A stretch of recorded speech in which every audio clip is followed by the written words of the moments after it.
준 진일입니다. 2학년은 이미 시행계획이 발표된 상태이기 때문에 시행계획을 해석하는, 요즘 흔히 말하는 매콤한 맛인 거죠. 하지만 1학년 같은 경우는 아직은 정해진 바가 없고 2029 대입에 대한 기본 사항이 지금 논의 단계에 있습니다. 그렇기 때문에 아직 일정도 나오기 전이라 2028을 터해서 기본으로 해서 올해 지금 1학년 이 시기에는 어떤 걸 좀 해야 되는지에 대한 설명을 좀 올려보도록 하겠습니다.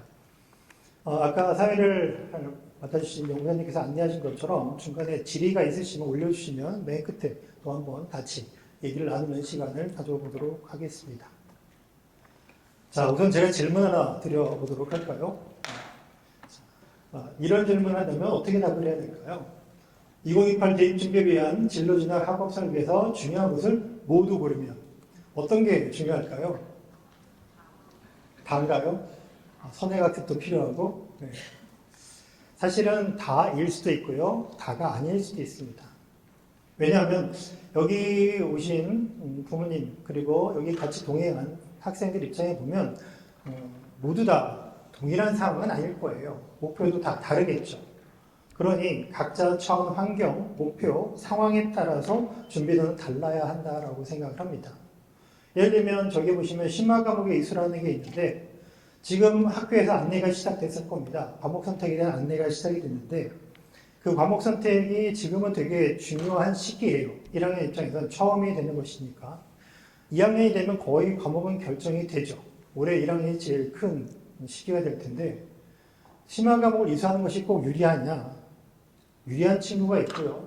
유리하지 않은 친구도 있습니다. 왜 그런지 이따 제가 뒤에서 설명을 좀 드려볼 테니까요. 그 갈피를 좀 잡아보시면 좋을 것 같습니다. 제가 질문을 드렸는데 반대로 저희한테 질문을 좀 하셨죠. 네. 2028 대입 개편은 진로에 대한 과목 선택, 내신 운영급제 및 내신 관리, 그리고 이렇게 유형별에 따른 진로 진학 설계 이런 걸 사전에 질문을 해주셨습니다. 그래서 이 내용을 모두 다 담아서 설명을 좀 드려볼 거고요. 만약에 설명을 드렸는데도 부족하다 하면 또 추가 질문 받아서 또 보완을 좀 해보도록 하겠습니다. 자, 전 두 가지를 준비했어요. 우선 첫 번째는 교육환경 변화의 이해. 너무 거창하죠? 그냥 우리의 주변에 흔히 얘기하는 대입과 관련되어 있는 것들이 무엇이 변화했을까 또는 교육과정은 어떤 변화가 있을까라는 정도를 말씀 좀 드릴 거고요. 그래서 그런 변화가 일어난 상태에서 지금 시기에 무엇을 고민하고 무엇을 행해야 하는지 또는 우리한테 어떤 걸 좀 공감해주고 격려해야 되는지 이런 부분들에 대해서 2부에서 말씀을 좀 드려보도록 하겠습니다. 자, 그러면 교육환경은 어떤 변화들이 있을까요? 라는 걸 한번 살펴볼 텐데요. 우선 가장 큰 변화는 뭘까요? 네, 당연히 교육과정이 바뀐 겁니다. 자꾸 얘기하는 게 뭐죠? 네, 책이 바뀐 거예요. 교육과정이 바뀌었습니다. 그래서 지금 현재 고등학교 2학년부터는 불안하다, 불편하다 이런 얘기가 나오는 건데 오늘 제가 해드릴 수 있는 가장 최선의 얘기는 불편하지 않아요. 불안하지 않아요 라는 말씀 좀 드리고 싶어요. 물론 직접적인 얘기 말고도 간접적으로 얘기를 더 드리고 싶습니다. 대입에 대해서 불안하다. 사실은 올해만 불안한 건 아니거든요. 대입은 항상 걱정이 많았고 생각이 많은 게 대입이에요. 왜냐하면 대학이 하나면 좋은데 대학은 여러 개고 또 대학이 여러 개면 좋은데 동일한 대학이 가고 싶어하는 대학이 하나라는 게 또 문제가 되는 겁니다. 그래서 언제나 대학을 가는 거는 걱정이기도 하고 불편하기도 합니다. 그런데 왜 유단이 이렇게 요즘 들어 이런 얘기를 많이 할까? 그 얘기를 좀 풀어드리려고 합니다. 첫 번째 변화가 이거죠. 새로운 교육과정이 도입이 됐습니다. 새로운 교육과정이라는 걸 쉽게 생각하시면 교과서가 바뀐 거예요. 아마 지금 쭉 전체적으로 아마 오신 부모님들 봤을 때 저보다 연배가 많으신 분은 적으신 분이 많을 것 같은데 아마 과목 중에 물상이라는 과목 들어보신 적 있으세요? 물상? 아마 들어보신 분들은 네, 그러실 거고 아마 생물 정도만 들어보셨다라면 조금 그러실 겁니다. 옛날에는 이제 물상이라는 과목이 있었고 생물이라는 과목이 있었습니다. 요즘은 생물 대신에 뭘 쓰죠? 생명과학이라는 말을 씁니다. 그러니까 세상이 변하면 우리 애들한테 담겨져야 될 지식이나 지혜가 달라지겠죠. 그것을 어디다 심겠습니까? 교과서에 심겠죠. 그 교과서가 달라지는 게 교육과정이 바뀌어졌다라고 쉽게 생각하시면 되는 겁니다. 부모 입장에서. 그런데 왜 이렇게 복잡하냐? 그게 이 부분이죠. 보면 작년도 고등학교 입학한 학생들입니다. 이 친구들부터 전면적으로 고등학교는 적용이 됐는데 이 학생들은 교과서만 바뀐 것이 아니라 교과서를 가지고 생활하는 학사 운영 방식의 변화가 있습니다. 그게 바로 많은 말을 들었던 고교학점제라는 거죠. 고교학점제가 도입이 되면서 여러 가지들이 또 바뀌게 된 거죠. 그래서 그 부분이 지금 영향을 주고 있다라고 생각하시면 되겠습니다. 자, 그럼 본격적인 얘기 전에 고교학점제가 뭔지 간단하게 짚어보도록 하겠습니다. 고교학점제 정의는 이런 거예요. 학생이 기초소양과 기본학력을 블라블라 학점을 취득 누적하여 졸업하는 제도입니다. 졸업하는 방식이 조금 달라진 거죠. 근데 여기 핵심 키워드를 좀 살펴보면 이렇습니다.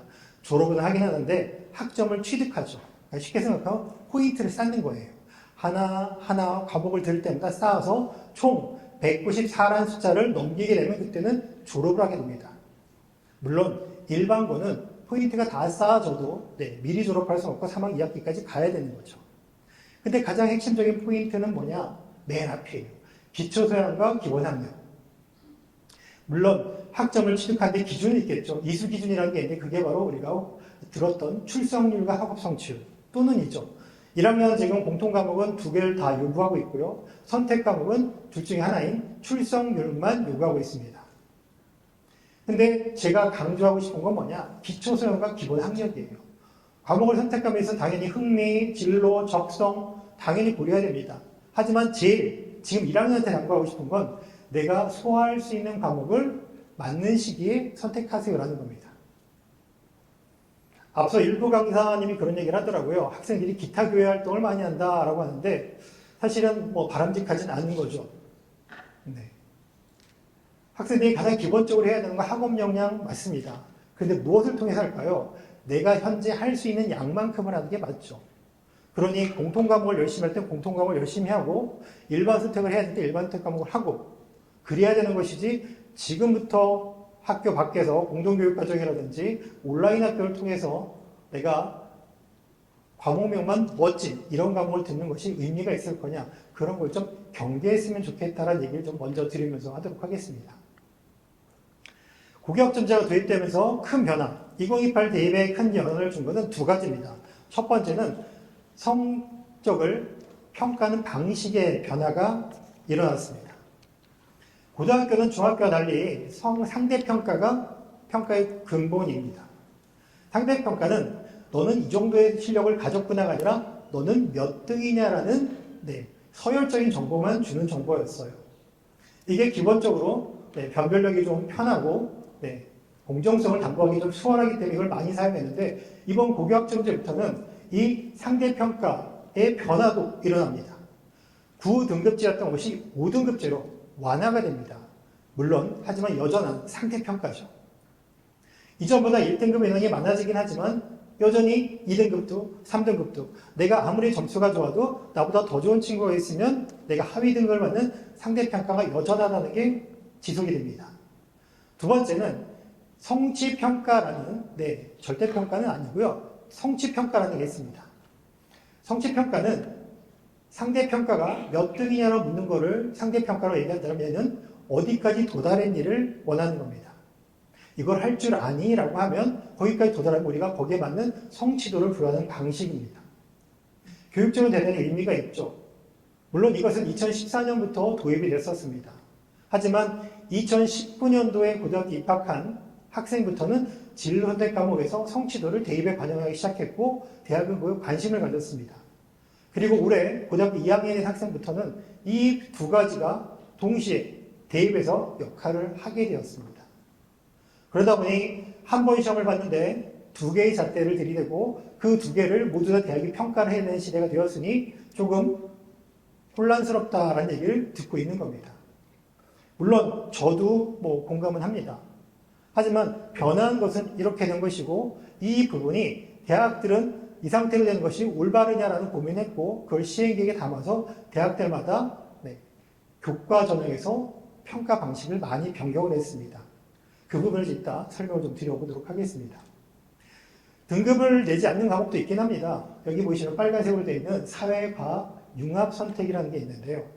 사회에 6개의 과목이 있고 과학에 3개의 융합 선택 과목이 있습니다.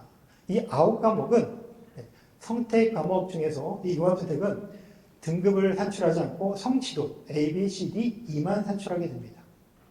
물론 다른 특목고의 개설 과목을 가져와서 융합선택으로 개설했을 때는 해당되지 않는 얘기고요. 보통 교과에 편제되어 있는 9개에 해당하는 과목이라고 보시면 되겠습니다. 그리고 선생님들이 더욱더 밀접하게 생각하는 부분은 사실은 바로 옆에 있는 이 부분입니다. 교육과정과 관련된 정보들이 추가로 대학에 제공이 됩니다.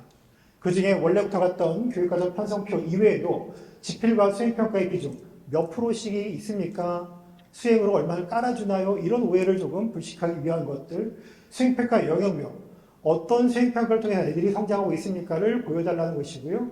세 번째는 성취도를 분할 점수입니다. A컷이 몇 점입니까? 라는 겁니다. 이런 부분들은 대학들은 참고를 해서 조금이라도 이 성취도라는 부분을 반영할 때 엄밀하게 반영하도록 노력합니다. 엄밀하다는 얘기는 변별력의 문제는 아니에요.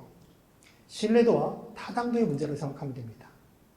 뒤에서 제가 자세한 예를 보여드리겠지만 대학은 9등급이든 5등급이든 학생은 선발하는데 크게 지장이 없다라고 얘기합니다. 중요한 건 그렇게 뽑은 친구가 정말 우리 학교 인재가 될 수 있느냐가 궁금한 것이고 그것이 바로 평가의 신뢰성과 잴 걸 잴 수 있었다라는 타당도에 대한 고민으로 대학은 이어지게 된 겁니다. 그래서 대학들의 고민이 담겨져 있는 시행계획을 토대로 말씀을 좀 드려보도록 할 텐데요. 두 번째 큰 변화는 이겁니다. 수능 시험이 공통형 시험이 됐습니다. 지금 현재 고3까지는 선택형이에요. 나는 화작을 선택할까? 엄매를 할까? 이렇게 하는데 지금 현재 고등학교 2학년부터는 모든 학생들이 선택 과목이 없습니다. 국어, 수학 그냥 3과목씩 시험 범위가 됩니다. 영어 변화 없고요. 한국사 변화가 없습니다. 사회와 과학 변화가 큽니다. 어떤 변화냐? 사회와 과학은 선택 과목이 아니에요. 예전에는 사회를 9개 중에 과학을 8개 중에 선택을 했습니다. 근데 지금은 모두 다 동일하게 사회 하나, 과학 하나를 모두 다 봐야 합니다. 모두 응시를 해야 되고 그 응시한 것은 따로따로 성적은 산출하지만 대학은 어떻게 반영할지 고민한 것을 이번에 발표하게 된 겁니다. 시험 범위는 통합사회와 통합과학이에요. 언제 배우고 있죠? 지금 현재 자녀들이 배우고 있죠. 학생들이 배우고 있는 과목이죠.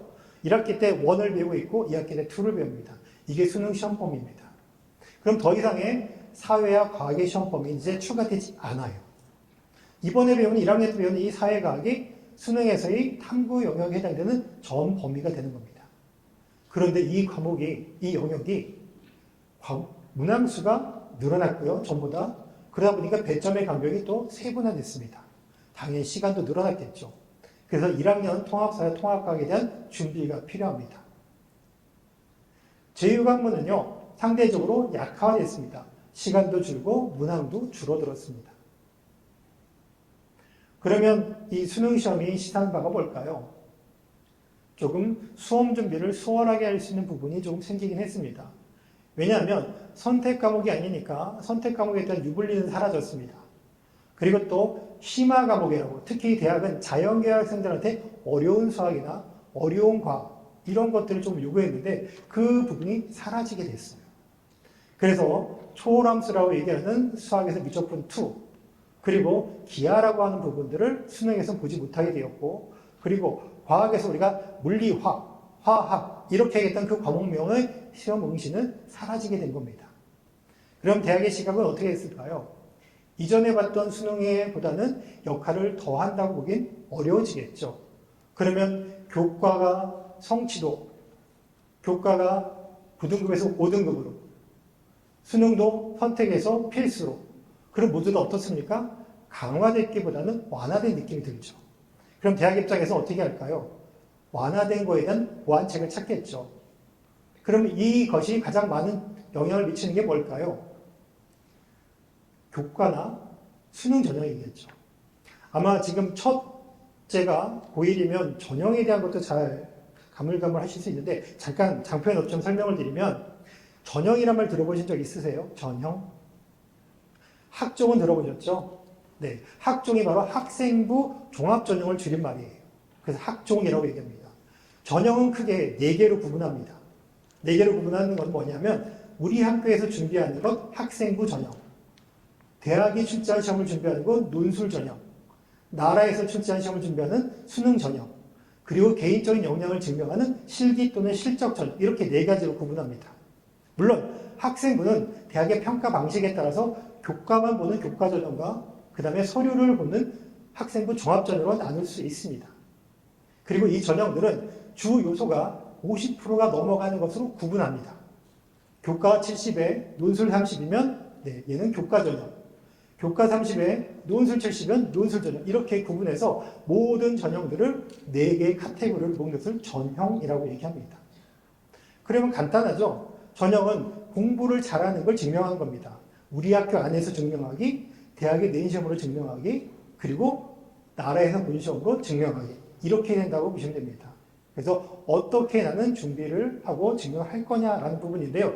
그러면 지금 방금 말씀드린 교과 성적 평가의 방식의 변화, 수능의 변화가 영향을 미치는 게 뭘까요? 그렇죠. 교과 전형. 그리고 수능 전형에 영향을 미치겠죠.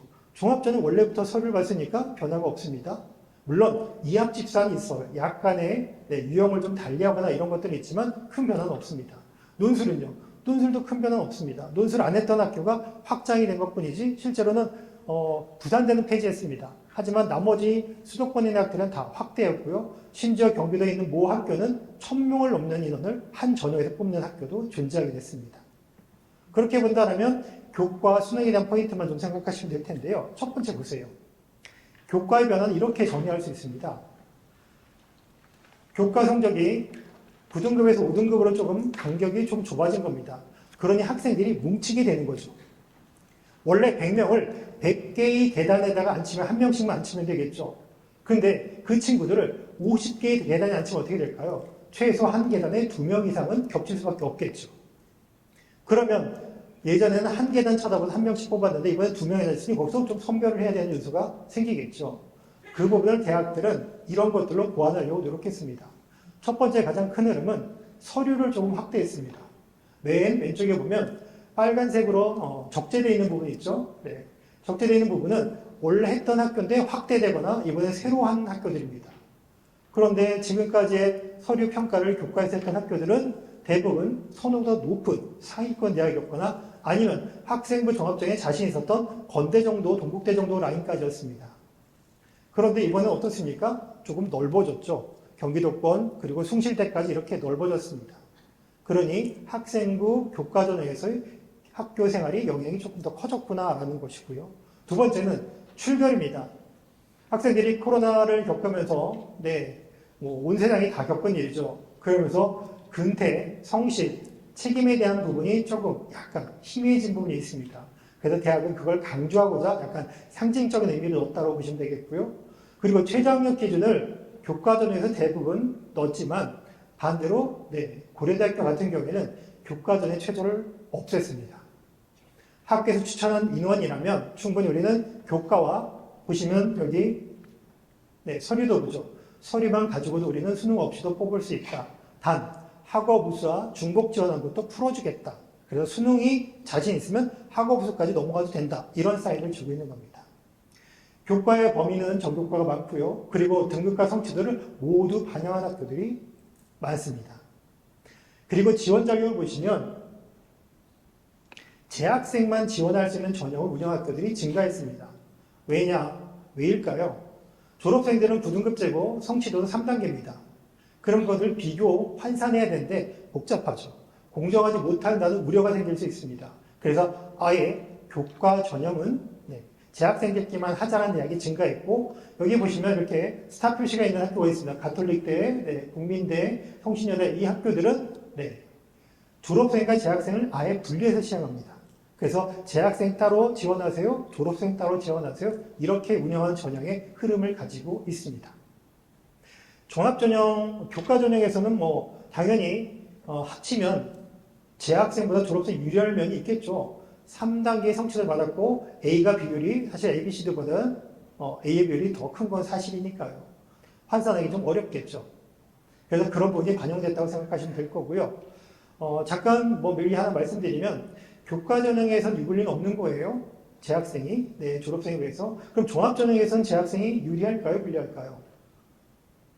재학생들이 여전히 종합전형에서 유리합니다. 왜냐하면 재학생들의 유리함이 뭐 여러 가지가 있을 수 있지만 두 가지로 정리한다면 재학생들의 생활기록부는 업그레이드가 돼요. 이전 연도에 선배들한테 졸업생들한테 하지 못했던 것을 학교들은 계속해서 또 보완해서 수업 방식도 변경하고 이렇게 해서 진화됩니다. 근데 더 큰 이유 하나는 뭐냐면 학생들이 종합전형을 생각하는 친구들이 끈기가 좀 부족해요. 몰입도가 끝까지 유지되지 못합니다. 무슨 얘기냐면 보통 재학생들의 생활기록부의 반영 범위는 종합전형에서 3학년 1학기까지입니다. 졸업생들은 3학년 2학기까지예요. 그런데 재학생들은 3학년 1학기까지 하니까 괜찮지만 졸업생들은 재학 당시에 3학년 2학기 준비가 소홀한 친구들이 많아요. 그래서 교과 성적도 낮고 심지어는 그 2학기 때 동아리 활동도 하지 않는 그런 친구들도 있고 나머지 노력을 기울이지 않아요. 3학년 1학기로 끝나는 친구들이 있습니다. 그래서 실제로 입시 결과도 보면 졸업생들이 지원은 많이 하지만 합격으로 이어지는 사례가 많지 않다라는 부분 생각하시면 어떨까 싶습니다. 자, 서류가 증가한다고 말씀드렸잖아요. 그럼 저 서류가 몇 프로 증가한다고 저게 영향이 있을까? 사실 서류는 많이 하는 학교는 시립대 40% 이렇게 가죠. 그렇죠? 그리고 30% 숙명여대 이렇게 있습니다. 건대, 경희대 30%입니다. 그러면 이 40%, 30%, 20%가 정말 영향을 많이 미칠까라고 볼 수 있을 텐데요. 한번 보세요. 또 한 가지는 9등급제와 5등급제가 걱정하는 게 그거죠. 9등급제에서 5등급제는 변별이 어려울 거야. 이렇게 얘기하는 걸 많이 들어보셨죠. 그 두 가지 한번 동시에 설명을 한번 드려보도록 할게요. 첫 번째, 이건 올해 고려대학교의 의대 교과전형을 선발한 친구들의 입시 결과입니다. 대학이 공개한 거죠. 보시는 것처럼 18명을 뽑는데 5월 1등급의 친구가 52명이에요. 하나 삐끗한 친구가 90명입니다. 이 두 학생 두 그룹만 해도 벌써 142명입니다. 뽑고자 하는 인원의 8배에서 가까운 인원이죠. 그러면 9등급제인데도 불구하고 이거는 변별력이 없는 건가요? 있습니다. 왜냐하면 서류평가가 있거든요. 그러니 두 가지 시사점이 있는 거죠. 첫 번째, 9등급제라고 해서 5등급제에 비해서 월등히 변별력을 가지는 그런 절대적 수치는 아니다. 대학의 전형 운영의 묘가 있는 것이다. 평가 철학이 있는 것이다 라는 거죠. 두 번째는 서류의 영향이 그만큼 클 수밖에 없다라는 겁니다. 2년 전에 경기도에 어느 대학이 진로선택 과목만 반영해서 교과전을 했습니다. 대부분 지원자의 성적은 올 A였어요. 그럼 변별력이 없는 건가요? 아닙니다. 그 대학은 그 전형에서 면접을 통해서 학생들을 선발했습니다. 그러니 대학이 변별력을 걱정하는 그런 평가 방식의 변화는 아니다라고 보시면 되겠습니다. 또 하나 더 볼까요? 건대입니다. 건대 KU 지역균형 전형이라는 것은 교과 전형이고 서류평가를 30을 합니다. 교과 70회. 그리고 수능 최저학력 기준이 없고요. 지원자 대부분이 일반고고 그리고 합격자 등록자가 100% 일반고 학생들입니다. 그럼 이렇게 봤을 때 여기 메인에 보시면 문과대학의 합격생 최저 등급이 몇 등급이죠? 3.9등급입니다. 3.9등급이면 자사고예요? 이런 질문을 많이 또 하시잖아요. 아까 제가 말씀드렸죠. 이 전형은 100% 일반고다. 일반고의 3.9 등급의 학생이 합격을 했어요. 왜 합격을 했을까요? 서류 때문에 합격을 한 거죠. 서류 30% 영향력 때문에. 또 반대로 여기 보시면 공과대학의 X표가 있습니다. 1.00에. X표는 불합격한 학생이거든요. 교과 전형인데 어떻게 1.0에 떨어졌을까요? 이 친구는 서류의 영향이죠. 봤더니 필요한 과목을 제대로 듣지 않았고 필요한 공부를 제대로 하지 않았기 때문에 이 친구는 선발하기 어려움. 건대 입장에서는이죠. 다른 학교 입장에서 보면 그냥 버튼을 누르는 정량적인 평가만 하는 대학에서는 충분히 합격을 할 수가 있었겠지요. 자, 두 번째 변화는 수능에서 일어났다고 말씀드렸죠. 수능의 역할이 이전과는 조금 다를 거라는 생각에 이렇게 대학들은 정성평가를 집어넣는 학교라든지 부가적인 요소를 집어넣는다든지 아니면 눈금을 바꿔버렸습니다. 눈금을 바꿨다는 얘기는 표준점수는 201개 칸에다 학생들을 뿌리는 거고요. 100분위는 101개 칸에다 학생들을 뿌리고 등급은 9개 칸에다 학생들을 분포시키는 겁니다. 그런데 상위권 대학들은 변별이 중요하니까 표준 점수를 많이 썼는데 지금 보시는 것처럼 고대도 100분의 1 쓰고요. 네, 서울대는 등급과 100분의 1 씁니다. 무슨 뜻일까요? 이 학생들의 이격된 정도의 차이를 유의미하게 해석하지 않습니다라는 거죠. 그것보단 차라리 그걸 보완할 수 있는 다른 요소를 통해서 보완하겠습니다라는 얘기를 하고 있는 겁니다. 그래서 수능 전형에서도 일부 대학에서는 이런 영향을 줄 수 있다는 겁니다. 다시 한번 말씀드리지만 전체적인 모든 대학이 그런 거 아닙니다. 일부 대학의 흐름은 이렇게 가고 있다라는 것을 말씀을 좀 드리는 겁니다. 자, 두 번째는 아까 통합사회와 통합과학이 모두 다 응시를 해야 된다는 것이고 통사, 통과는 1학년 과목이라고 말씀드렸습니다. 그럼 대학에 고민이 있죠. 지금까지는 과학을 중심으로 가산점을 주거나 과학을 중심으로 지원 자격을 줬는데 그걸 다 봐야 한다라면 그리고 그 과목이 1학년의 과목이라면 이거의 중요도 어떻게 생각할까? 그래서 대학은 대부분 동그라미를 이렇게 더블로 친 건 뭐냐면 사회와 과학을 모두 반영하는 겁니다. 사회도 반영하고 과학도 반영하고 다만 건국대하고 이화여대 다군에는 선택형 수능이에요. 그러다 보니까 선택형 반영이다 보니까 둘 중에 하나만 반영하고 경희대는 인문계열과 사회계열에서는 사회나 과학 중에 선택해서 반영하겠다는 겁니다. 그러니까 여길 제외하면 일반적인 보호통일 학생들은 올해 배우는 통사, 통과를 인문이라도 과학을 자연 쪽 대학을 간다 그래도 사회를 제대로 좀 학습을 하는 게 낫겠죠. 그래서 이번 겨울방학이 되면 어느 정도 정리를 해야 내년 2학년 때 조금 수월하게 수능 대비가 될 거라고 생각이 듭니다. 아까 말씀드린 것처럼 전형은 이렇게 일반적으로 실기일자로 보면 4개 정도가 있다고 학생들한테 얘기를 합니다. 이건 전국적인 버전이죠. 하지만 여기 계신 서울의 학부모님들, 학생들한테는 이렇게 설명하지 않습니다. 이렇게 설명하죠. 수능을 깔고 가야 합니다. 라고 합니다. 왜 그러냐면 대학에서 이번 2028 이후의 입시뿐만 아니라 이전 입시에서도 서울시내 대학은 교과에서 수능체제를, 종합에서 수능체제를, 논술에서 수능체제를 기본적으로 요구한 대학이 다른 지역에서 월등히 많습니다. 그러니 정시의 수능을 가지고 가야 합니다라는 목적 이외에도 수시의 활용도가 많이 높습니다. 그러니 수능을 당연히 무시하고 갈 수는 없는 거예요. 그런데 이번 2학년부터는 조금 약간 흐름이 다르죠. 여기 하나가 더 추가됩니다. 이렇게. 학교 생활을 품고서 가야 된다는 겁니다. 물론 모든 대학이 아니라고 말씀드렸습니다. 일부 대학, 선호도 높은 대학을 기준으로 본다면 교과에서는 당연히 학교 생활 아까 말씀드렸죠. 종합은 더욱더 당연한 겁니다. 그런데 수능마저도 학교 생활을 보는 대학이 증가했으니 학교 생활을 무시하고 내가 대입을 준비하기는 쉽지가 않은 시대가 되었다는 겁니다. 선호가 높은 대학을 중심으로 말씀을 좀 드리는 거죠. 만약에 일반적인 대학이라면 교과 중심이라면 또 차원이 다릅니다. 그 뒤에 또 설명을 좀 들어보도록 할게요. 자, 이런 제도가 있는 거 들어보신 적 있으시죠? 전공자율 선택제. 전공자율 선택제가 뭐냐면 매년 교육부에서 발표를 합니다. 우리 애들이 어느 정도의 비율로 진로가 미정돼 있고 고민을 하고 있습니다. 그것을 토대로 대학에 요구를 한 거죠. 원래부터는 있었던 제도였는데 이게 좀 확대가 됐습니다. 전공자율 선택제라는 것은 대학에 입학을 한 후에 전공을 선택하세요라는 제도입니다. 이 제도는 두 가지의 선택 범위를 가지고 있습니다.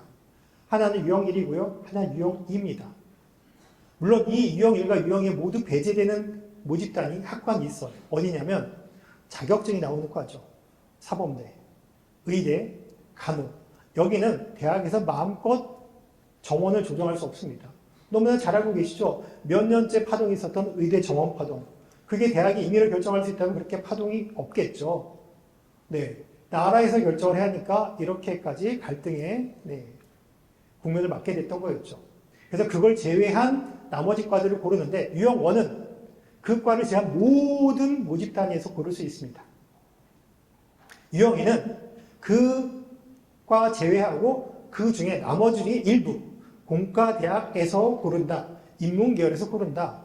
뭐 이런 식으로 범위를 좀 제한하는 게 유형 2라고 보시면 되겠습니다. 전공자율 선택제도 앞서 말씀드린 것처럼 교과, 종합, 논술, 수능으로 뽑습니다. 당연히 교과는 교과 성적 좋은 친구를 뽑겠죠. 그 다음에 논술은 논술 성적 좋은 애가 뽑고 수능은 수능 성적 좋은 애를 뽑을 겁니다. 그럼 종합전형은 어떤 친구를 뽑을까요? 라는 건데 조금 다르죠. 지금까지 우리가 들었던 거라면 종합전형은 학과에 대한 관심도도 있고 이래야 된다고 생각하는데 그럼 이는 학과를 못 정했는데 뭘 해야 될까라는 궁금증이 생기시겠죠. 이렇게 이해하시면 됩니다. 건국대가 명쾌하게 설명을 해놨는데요. 학과 모집과 자유전공 모집에서 가장 큰 차이점이 있는 것은 바로 이 지점입니다. 진로 역량과 성장 역량이라는 겁니다. 진로 역량은 내가 가고자 하는 학과에 대한 준비를 얼만큼 했습니까를 보고자 하는 거예요. 물론 이것도 제가 뒤에서 다른 형태로 좀 설명을 좀 드려보도록 할게요. 그런데 자전에서는 학과가 정해지지 않았으니 학과에 대한 몰입도를 볼 수가 없겠죠. 그럼 뭘 봐야 될까요?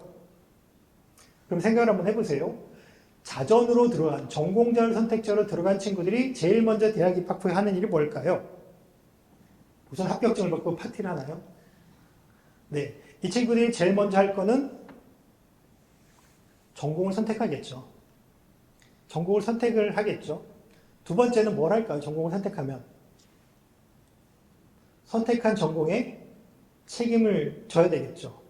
그러니 대학에서 바라는 건 그겁니다. 너는 선택을 할 줄 알겠니? 라는 거고, 두 번째는 선택한 걸 네가 책임질 수 있겠니를 쳐다보는 겁니다. 그럼 뭐가 필요하죠? 선택할 수 있는 경험을 해봤니? 라는 거고요. 선택한 다음에 책임질 수 있는 경험을 해봤니? 라는 거죠. 그걸 이렇게 표현한 겁니다. 보시는 것처럼 스스로 목표를 설정하고 적절한 전략을 선택한 계열수 리포 실행한 성향, 창의, 주도성 이런 겁니다.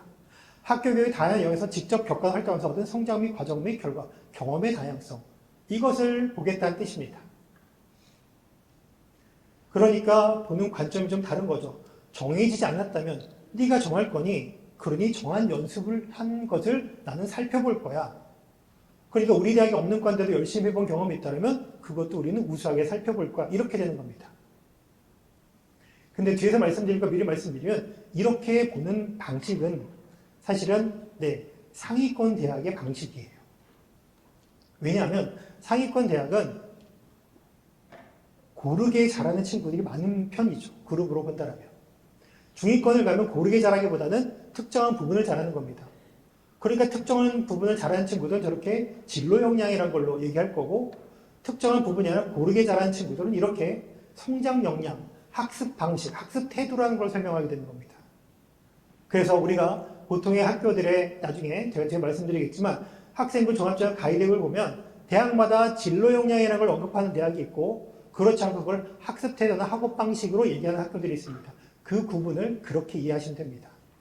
사실은 더 구체적으로 말씀드리면 서울대부터 한양대 정도까지의 그룹과 그렇게 차이가 있다라고 보시면 될 겁니다.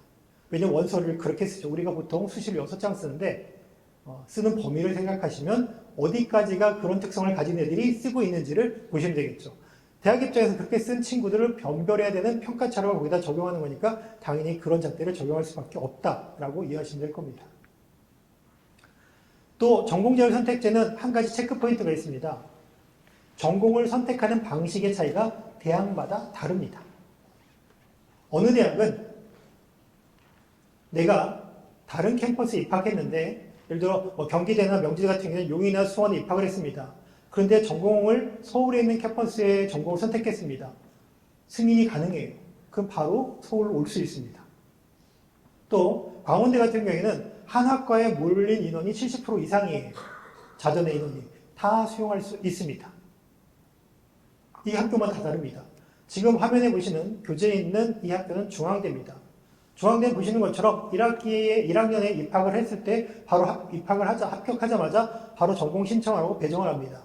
그런데 인원이 넘치면 일정 배수 이상이 되면 입학 성적으로 자릅니다. 다음 전공으로 가세요. 이렇게 됩니다. 그리고 이 친구들이 1년 동안 생활을 합니다. 생활을 하고 난 다음에 전공을 바꾸고 싶어요. 물론 그대로 유지하고 싶으면 유지합니다. 계속 전공하면 되겠죠. 하지만 바꾸고 싶습니다. 그러면 전공 변경 신청을 냅니다. 근데 그냥 내는 것이 아니라 전공 요건 충족자만 가능해요. 선수 조건들이 있겠죠. 그럼 신청만 가능한 겁니다. 배정은 아니에요. 그럼 배정은 어떻게 하죠? 또다시 선호도에 따라 갑니다. 선호도에 의해서 많이 올리면 어떻게 하죠? 1학년 내신입니다. GPA죠. 대학교 내신으로 또다시 잘리는 겁니다. 그러니 전공자율 선택자가 가지고 있는 학사 제도의 다양성도 고려할 필요가 있습니다. 그래서 이런 부분들 변화되었지만 명암이 좀 있다라는 거 보시면 될 것 같고요.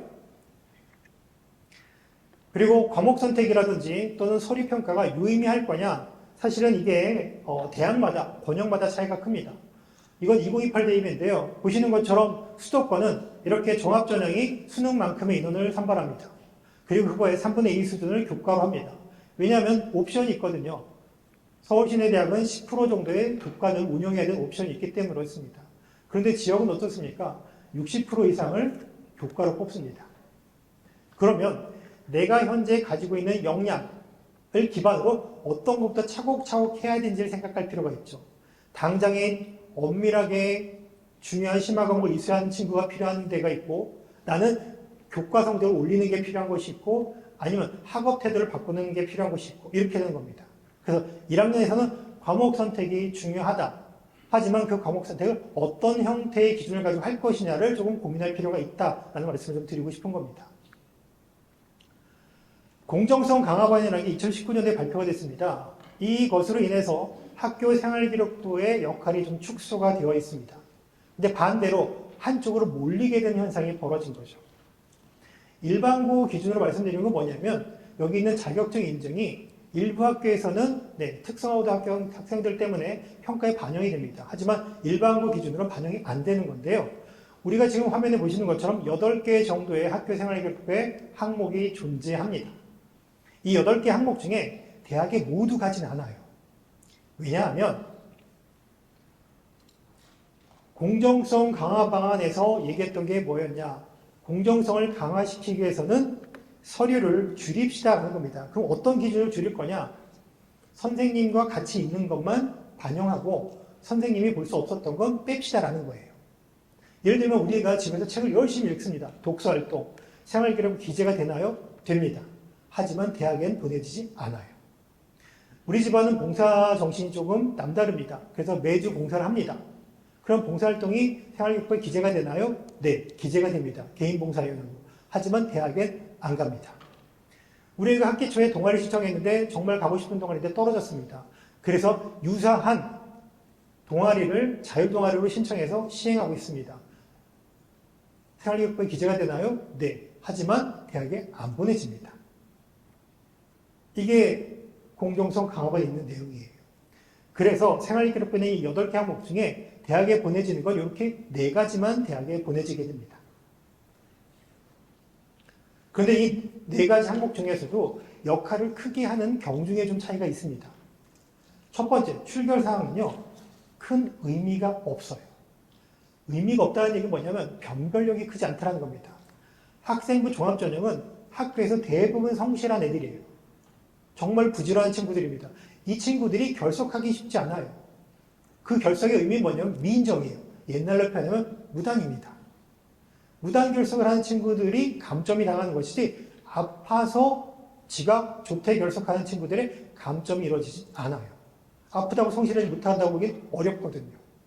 그래서 출결사항으로 학생들의 변별력이 커지긴 쉽지 않습니다. 그리고 맨 끝에 있는 행동 특성 및 종합의견입니다. 이건 1학년 담임생과 재학생 기준으로 본다면 2학년 담임 2분의 기록이 대학에 보내지는 건데요. 변별이 어렵습니다. 왜냐하면 사랑으로 가득 차 있어요. 저 기록만 봐서는 이 친구가 어느 정도의 역량인지 가늠하기가 적어요. 너무나 다 훌륭해요. 그래서 그냥 대학은 참고 써머리 뭐 이 정도로 한다라고 전해 들었습니다. 그럼 중요한 게 뭘까요? 이 2가지, 5번과 6번입니다. 이게 뭘까요? 우리 애가 이번에 입학한 고등학교에 월요일날 등교해서 금요일 하교할 때까지 보내는 29시간의 교과 수업과 3시간의 창체. 이거는 모든 시간에 선생님과 밀접하게 있어요. 그 시간만, 32시간만 의미 있게 반영한다는 겁니다. 그래서 대학은 이 2가지, 교과학습 발달 사항과 창의적 체험활동 사항을 같이 쳐다보는데, 어떤 형태로 쳐다보느냐? 그냥 고등학교 교사의 눈높이로 해석한다면 이렇게 보는 겁니다. 어떤 과목을 넌 어떻게 배우고 있니? 라는 거죠. 과목을 선택한 다음에 수업 시간에 배우고 창체 시간에 확장하고 활용하고, 이런 부분들을 가지고 너희의 역량을 나는 평가할 거야 라고 되는 게 지금 현재 생활기록부의 모습이라고 보시면 되겠습니다. 자, 또 이건 뭐 서울과 밀접하진 않습니다. 하지만 그래도 알고는 계셔야 될 것 같아서 한번 설명을 드릴 텐데요. 의대 모집 인원이 변화가 됐는데 2년 전에 순증돼서 완전히 늘어났다가 모든 대학이 늘어났다가 줄어드는 그 얘기를 드리는 건 아니고 지역의사라는 거 들어보신 적 있으시죠? 네. 그래서 지역에 있는 의사라는 것을 이렇게 배정을 했습니다. 서울만 배정이 안 돼 있고요. 경기도는 다 배정이 되었습니다. 그러면 지역의사라는 게 뭐냐? 지역 학생들한테는 지역 의사가 될 수 있는 길이 하나가 더 생긴 거예요. 전국적인 모든 학생들한테는 일반 전형이란 의대를 갈 수 있는 길이 하나 있는 거고요. 그 다음에 지역에 있는 친구들은 여기에 추가적으로 지역인재라는 게 있었습니다. 그 동네에 살면 그 동네 대학은 지원이 가능했습니다. 그게 지역인재였어요. 그런데 이번에 지역의사라는 게 생겼습니다. 지역의사라는 게 생겼는데 그게 뭐냐? 지역에 있는 학생이 지원하는데 졸업한 다음에도 거기서 여전히 공부를 10년 해주세요라는 옵션이 붙은 게 하나 생겼습니다. 그 인원을 배정했죠. 그래서 지역에 있는 친구를 조금 더 가기가 수월해졌다. 다만 서울이 불리한 건 아닙니다. 왜냐하면 서울 인원 떼서 붙인 게 아니거든요. 그러니까 이런 변화가 있다라는 것만 좀 보시면 될 텐데 잠깐 설명을 드리면 광역권과 진료권이 있어요. 경기도와 인천은 광역권 없고 진료권이 있죠. 무슨 얘기냐면 광역권 이렇게 보시면 됩니다. 지역의사에서 광역권은 부산, 울산, 경남에 있는 대학이잖아요. 그러면 나는 부산, 울산, 경남에 있는 고등학교를 다녀요. 그러면 지원할 수 있는 겁니다. 다만 지역인재도 똑같습니다. 그런데 차이가 있는 건 뭐냐면 이렇게 지역의사들을 지원했으면 이 친구는 경상남도에 있는 병원에서 근무를 해야 됩니다. 그 옵션이 생기는 거예요. 그러면 혜택은 뭐가 있죠? 이 친구들은 수업료, 교재비, 문구류까지 다 지원이 되게 복제화되어 있습니다. 그래서 의무 공부가 있고요. 진료권은 뭐냐? 이렇게 대도시가 아닌 쪽이 있죠. 거창의 함양, 거창 합천군에 있는 고등학교를 입학하고 졸업한 친구는 지원을 하면 거창권에 있는 걸로 지원하면 이 세 군데의 지역에 무조건 내가 10년 있어야 된다는 겁니다. 그래서 지역에 있는 학생들한테는 조금 기회가 좀 열렸다라고 볼 수 있겠죠. 그래서 이 얘기를 말씀드린 이유는 뭐냐면 계열별 준비가 어떻게 해야 됩니까? 라는 말씀을 좀 하신 분이 계시더라고요. 의대 관심 있으시죠? 의대는 어떻게 갈 거냐가 사실 중요하긴 해요. 의대 준비를 할 때. 긴 얘기를 드릴 수 없는 시간이긴 하지만 서울대 의대를 간다. 그러면 준비도 남다릅니다. 슈퍼맨이에요. 그렇죠? 사실은 모든 걸 다 잘해야 됩니다. 왜냐하면 서울대의 기반은 학생부 종합전형, 학교생활 기반입니다. 그리고 수능도 출중하게 유리합니다. 그런데 나머지 대학의 의대라면 좀 상황은 다르죠. 숫자만 해가지고 수능으로 할 거냐라는 부분, 이런 것들의 차이가 생기게 됩니다. 그러면 학생부 종합전형이 기반이 된 학교, 예를 들면 서울대 같은 걸 지원하게 된다면 그럴 때는 나는 어떤 형태로 방향을 잡을 거냐가 있어야 되는 거죠. 의대만이냐, 서울대도냐, 아니면 요즘 흔히 얘기하는 계약학까지냐, 이런 거에 따라서는 준비해야 될 범위가 대단히 달라지게 됩니다. 그래서 이런 부분들을 조금 생각할 필요가 있다는 거고, 의대는 또 뒤에서 다시 한번 말씀드릴게요. 왜냐하면 의대를 가려면 정말로 노력을 해서 갈 수 있게 유지해야 되는데 이게 성적으로 꺾이게 되면 대단히 불편한 상황이 생길 수도 있다라는 말씀을 좀 드립니다. 그래서 처음부터 날카로운 준비, 그리고 서울부터 심화 주제, 이런 것들에 대한 접근을 꼭 해야 되는 친구, 할 수 있는 친구, 좀 구분이 좀 필요하다는 걸 뒤에서 좀 말씀을 좀 드려보도록 하겠습니다. 자, 그러면 이제 오늘의 메인은 사실 이거죠. 진로, 진학, 학업 설계는 어떻게 될까? 자, 고교학점제가 들어와서 평가 방식의 변화, 수능 체제의 변화가 있었습니다. 그리고 생활기록부에 대한 영향력이 여전히 계속 있는 상태에서 그러면 준비 방향은 어떻게 될까? 사실은 준비 방향은 이미 간단하죠. 우리가 공부를 잘하면 돼요. 그쵸? 예나 지금은 변동이 없는 게 사실은 공부 잘하는 대학이 데려가는 건 마찬가지입니다. 그쵸? 그런데 어떤 형태로 공부를 잘하느냐, 어떻게 하는 게 조금 더 즐기면서 수월하게 할 수 있냐, 이런 부분이 좀 필요하신 거잖아요. 그 부분을 좀 말씀 좀 드려보도록 할게요. 우선 최소한의 방향성은 있어야 될 것 같아요. 그래서 학년마다 키워드를 좀 편성해 봤는데요. 우선 첫 번째 1학년에는요, 탐색과 선택입니다. 탐색과 선택은 어떤 의미냐면 우선 나는 어떻게 할까라는 진로의 탐색, 여러 가지를 탐색하는 시간입니다. 결정하는 게 아니고요. 이렇게 네, 한번 알아볼까? 이것도 뭘까? 저것도 뭘까? 좀 알아보는 겁니다. 그렇게 이제 점점점 선택의 폭을 좁혀가는 겁니다. 선택은 뭐냐? 그 선택을 말하는 게 아니라 과목 선택이에요. 1학년 때는 과목 선택이 좀 필요합니다. 사실은 과목 선택이 엄청나게 중요하다고 강조하고 있지만 과목 선택이 중요한 이유는 교육적인 의미가 커요. 학생들은 무엇을 가지고 큽니까? 무엇으로 성장하죠? 아까 보셨던 29시간의 교과 시간을 가지고 성장을 제일 많이 합니다. 그럼 교과 시간에 뭘 가지고 하죠? 교과서를 봐야 되겠죠? 그럼 수학 교과서에 뭐가 적혀 있죠? 수학이에요. 그 친구들은 수학을 가지고 세상을 배우는 거예요. 그래서 과목 선택이 중요해요. 왜냐하면 옛날처럼 고등학교를 들어가면 컨베이어 벨트 하는 것처럼 쭉 3학년 때까지 가는 것이 아니라 지금은 애들이 찾아가면서 하는 겁니다. 그래서 이렇게 나침반을 보여주는 이유가 그거예요. 지도를 주는 게 아니라 너가 한번 찾아가 볼래? 옆 친구랑 서로 달라도 돼. 그러려면 강해져야 되겠지? 그러니까 긴장도 좀 할 수도 있고 딜러에 빠졌으니까 그런 걸 연습을 하는 거야. 이런 것들을 지금은 고등학생한테 강조를 하고 있는 겁니다. 근데 과목 선택이 왜 그렇게 중요하냐? 자꾸 대입에서 뭔가 꼭 해야 된다는 얘기를 하는 학교들이 있어요. 그런 그룹들이 있죠. 근데 그렇지 않다는 걸 좀 말씀을 좀 드릴 겁니다. 왜냐하면 과목 선택은 크게 나누면 이거예요. 사회를 많이 공부할까? 과학을 많이 공부할까예요. 아닌가요? 국어, 영어, 수학의 차이는 크지 않아요. 물론 수학은 살짝 큽니다. 어려운 수학까지 해볼까? 미적 분야 기하를 한번 해볼까? 아니면 특화된 인공지능 수학도 한번 해볼까? 이 정도의 결의 차이는 있습니다. 하지만 국어는 한두 과목, 영어도 한두 과목 정도 차이가 없고 대부분 대동소이합니다. 하지만 탐구는요, 사회는 다릅니다. 사회를 많이 듣는 친구, 과학을 많이 듣는 친구 이렇게 차이가 있겠죠. 그걸 결정하는 거예요.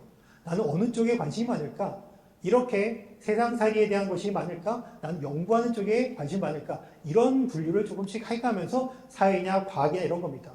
난 다 재밌어요. 다 잘하면 돼요. 그게 쉽지 않으면 내가 좀 더 잘할 수 있는 걸 생각하면 됩니다.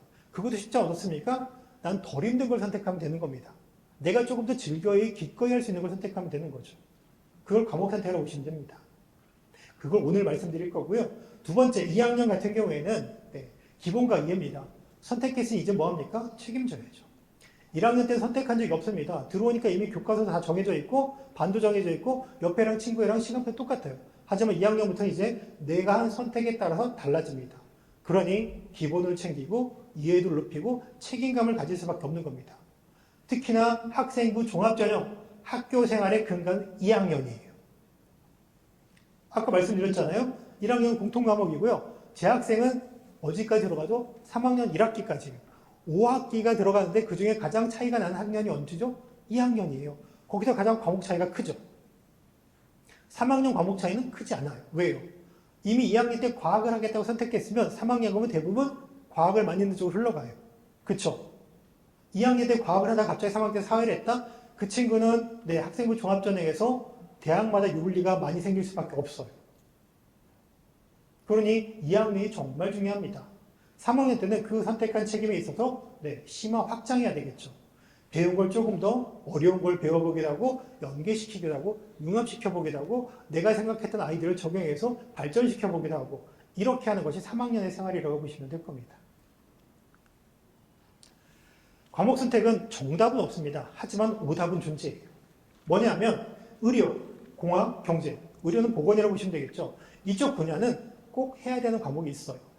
대학의 선호도, 대학 입결의 높낮이와 상관없이 의료계열, 보건계열 가려면 간호사가 되고 싶어요. 무슨 과목을 해야 될까요? 생명과학을 듣지 않고 내가 간호사가 되겠다고 하는 것은 쉽지가 않습니다. 대학에 입학하는 것이 문제가 아니라 입학한 후에 내가 공부하는 것이 어려워져요. 그러니 그 친구들은 꼭 필요한 과목이 있습니다.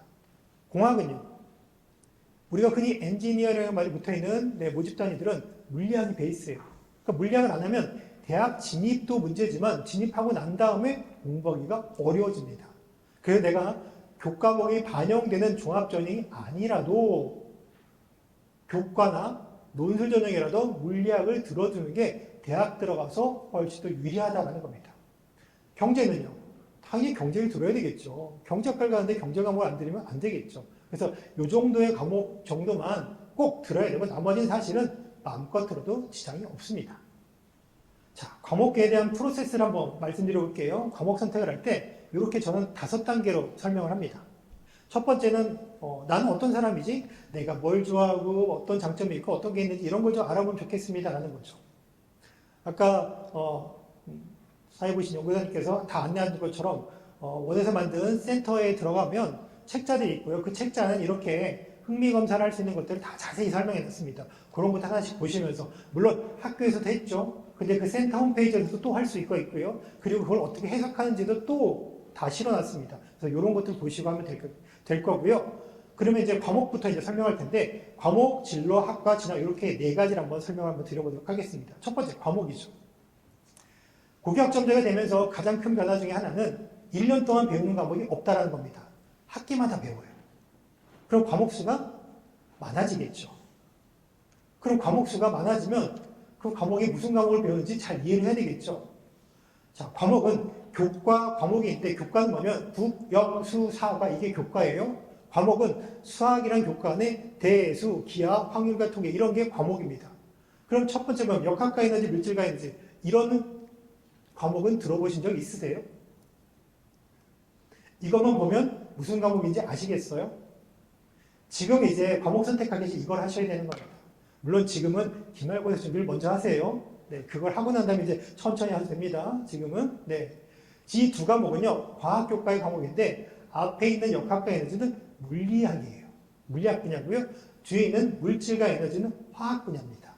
그러니까 둘이 똑같은 에너지란 말이 달려있음에도 불구하고 어떻습니까? 서로 분야가 조금 달라요. 밑에 한번 볼까요? 기후변화와 지속가능한 세계, 기후변화와 환경생태. 아니, 무슨 제목이 저렇게 길죠? 교과목이? 옛날처럼 간단하게 좋지 않습니까? 기억하시나요? 국민학교 동문들은 국산사자, 네, 국어, 산수, 사회, 자유 얼마나 간단합니까? 근데 기후변화와 지속가능한 세계 많이 길죠? 이 과목은 무슨 과목일까요? 앞에 있는 거는 사회교과예요. 뒤에 있는 거는 과학교과입니다. 말이 중복되는 말이 있는데 어떤 걸 더 방점을 두고 가르치냐에 따라서 과목의 구분이 달라지게 되는 겁니다.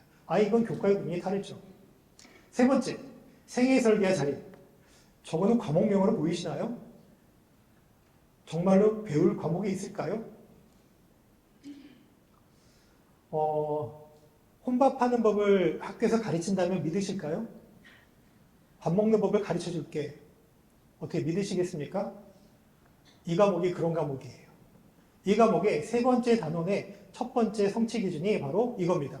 이건 성취 기준 해설한 건데요. 보시는 것처럼 1인 가구의 다양한 식사 선택 방법, 집밥, 배달 음식, 포장 음식, 가공 음식, 밀키트 등을 장단점을 분석하여 물론 포인트는 이거예요. 혼자 먹더라도 건강관리하면서 먹어라 이겁니다. 근데 이게 어디에 있죠? 교과서에 있어요. 그러니까 우리가 알고 있는 것처럼 그냥 제목만 봐서는 그 교과가 무엇을 배우는지 알기는 어려울 수 있다는 겁니다. 그래서 연구정보에서 만든 과목 선택 안내서가 있습니다. 그걸 보면서 하나씩 살펴보는 걸 권장을 드립니다. 자, 얘가 이겁니다. 예를 들면 문학과 영상이라는 게 있어요. 네, 국어 느낌이 좀 나죠? 이 과목은 이런 걸 배우는 과목이라고 되어 있습니다. 근데 이게 이렇게 되어 있는 것이 네, 여기 앞에 계신 연구사님이 만든 책이에요. 이렇게 있습니다. 그래서 요걸 내려받으셔가지고 하나씩 살펴보면 됩니다. 선생님들도 어떻게 지도를 하냐면 자, 이 책을 한번 찾아볼까? 이렇게 하면서 한번 같이 보게 됩니다. 그냥 마음대로 내려받을 수 있는 책이에요. 로그인 없이. 그러니까 요걸 놓고 이건 이 시기에 배우는 게 좋겠구나. 얘랑 같이 배우는 게 좋겠구나. 뭐 이런 것들을 참고하면서 과목 선택을 하시면 됩니다. 아직은 시간 충분합니다. 그걸 천천히 보시면 되고요. 자, 그 다음 단계는 뭘까요? 우선순위를 뭘로 둘 거냐라는 겁니다. 선택 과목은 3가지 종류가 있습니다. 첫 번째, 일반 선택, 진선 진로 선택, 세 번째, 융합 선택이 있습니다. 저는 개인적으로 일반 선택을 강추합니다. 왜냐하면 일반 선택은 학문의 기본이 되는 과목으로 엮여져 있는 과목이에요. 진로 선택은 말 그대로 진로와 관련된 과목 또는 심화, 어려운 과목을 진로 선택 과목에 편제되어 있습니다. 융합 선택은 말 그대로 융합이에요. 무슨 뜻이죠? 뭔가 섞인 거예요. 그럼 복수죠. 그러니까 2개 이상이 섞여 있는 과목이니까 뭔가 2개 이상을 배워야 저걸 배우겠다는 얘기가 되는 거죠. 그럼 제일 먼저 배워야 될 게 뭘까요? 일반 선택입니다. 그래서 저는 일반 선택 과목을 강조합니다. 일반 선택 먼저 배우고 난 다음에 하세요라는 겁니다. 일반 선택이 너무 많거나 그러지 않습니다. 보시는 것처럼 이렇게 일반 선택은 요만큼이에요. 여기 있는 건데 국영수 3을 보시면 학기마다 하나씩 정도만 배워도 충분히 다 배울 수 있습니다. 그러니까 이 정도를 먼저 배우고 난 다음에 자기 역량에 따라 진로선택, 융합선택을 가시면 좋습니다. 아까 제가 말씀드렸죠? 필요한 시기에 필요한 과목을 소화할 수 있게 들었으면 좋겠습니다라는 겁니다. 왜냐하면 우리가 이번 교육과정에서 큰 특징 중에 하나는 보통 교과 안에 특목고의 과목들이 들어와 있습니다. 물론 편성표에는 특목고 개설 과목이라 적혀 있긴 하지만 일반고에서도 충분히 들을 수 있게 열려져 있습니다. 그런데 일반고에서 내가 이런 고급계와 고급대수 고급 미적분을 듣고 싶으면 들어도 돼요. 우리 학교에 개설이 됐으면 들어도 됩니다. 물론 더 듣고 싶으면 밖에 가서 공동교육과정을 이용해서 들어도 됩니다. 그런데 제가 먼저 강조드리고 싶은 뭐냐면 일반 선택을 잘한 상태에서 가는 게 유리해요. 일반 선택은 3등급인데 내가 저기 가가지고 화학 실험을 배우고 있습니다. 고급 화학을 배웁니다. 이거는 긍정적인 평가를 받긴 어려워요. 왜냐하면 너희 학교에서 배우는 것도 우선 기본적으로 탄탄하게 해야 되는데 왜 그거는 소홀하게 하지? 그걸 배우러 가지? 굳이 칭찬하자면 너는 관심이 있구나 라는 것까지 알 수 있죠. 하지만 대학은 관심 있는 학생이 아니라 잘하는 학생을 뽑고 싶은 거죠. 그러니 잘하는 걸 보여주는 게 먼저예요. 그래서 기본기가 탄탄하게 일반고에서는 우선이다 라는 겁니다. 그리고 아까 말씀드린 것처럼 기타 교과 활동을 많이 하는 게 중요하냐? 아니에요. 흔히 얘기하는 것처럼 교과 성적이 낮은데 나는 교과 활동을 통해서 그걸 엎어보겠습니다라고 하는데 쉽지가 않아요. 나중에 입결 한번 천천히 한번 성대, 서강대 요 라인의 입결 한번 보세요. 요 라인이 자사고와 특목고가 많이 겹치는 라인입니다. 그 대학이 그 학교 유형을 좋아하는 게 아니고요. 인원 자체 구성이 그래요. 왜냐면 서울대, 연고대를 쓴 친구들이 합치면 어떻게 될까요? 한 13,000명 정도 가까이 됩니다. 그 친구들이 이렇게 그 아래쪽을 다 덮어버려요. 서강대는 그거 반토막도 안 되거든요. 그러니까 겹쳐서 쓰니까 당연히 그 친구들을 다 데려가죠. 그런 구조입니다. 그러니까 평가 방식이 서로 유사할 수밖에 없는 것이고 그렇게 고교의 합격생 유형이 그렇게 결정이 될 수밖에 없는 거죠. 일반고의 1등은 위쪽에서 이미 합격을 했으니 여기에 등록할 수 없게 되는 겁니다. 여기에 등록할 수 있는 일반고의 성적에는 여기 합격하기 어려운 상태가 되는 거죠. 그런 부분이 작용한다는 걸 좀 참고하시면 도움이 될 겁니다. 그래서 흔히 얘기하는 것처럼 여기는 어느 유형을 좋아한다는 개념, 그럴 수도 있겠죠. 제가 대학은 아니니까. 하지만 그냥 산술적으로 그다음에 지금까지 경험상으로 본다면 그런 것들이 조금 더 많이 작용하고 있는 걸로 익혀집니다. 자, 그리고 과목을 선택할 때는 이렇게 꼭 들어야 되는 학습량이 있습니다. 근데 걱정 안 하셔도 돼요. 왜냐하면 이것들은 서울시내 관내학교를 다 봤을 때 국수, 영, 사과는 대부분 충족이 됩니다. 요것만 학교의 안내를 잘 따라가시면 돼요. 이게 뭐냐면 고등학교는 보편교육이에요. 전공교육이 아닙니다. 일반고는. 그러니 어느 한쪽에 치우치기보다는 고르게 배우는 걸 원하는 겁니다. 그래서 각 교과들마다 필수 이수학점을 한 겁니다. 물론 이건 대학도 마찬가지죠. 대학도 어떻게 하죠? 전필, 전선 있는 것처럼 교필, 교선이 있어요. 교양선택, 교양 필수가 있었죠. 마찬가지입니다. 이 정도의 과목의 학습은 해야 나중에 너희들이 성인이 됐을 때 세상 사람들과 소통할 수 있지 않겠니라는 정도의 학습량이라고 보시면 됩니다. 근데 그게 1학년이면 다 채워져요. 구등사과는. 그러니 2학년부터는 마음껏 선택하시면 된다라고 이해하시면 되는 겁니다.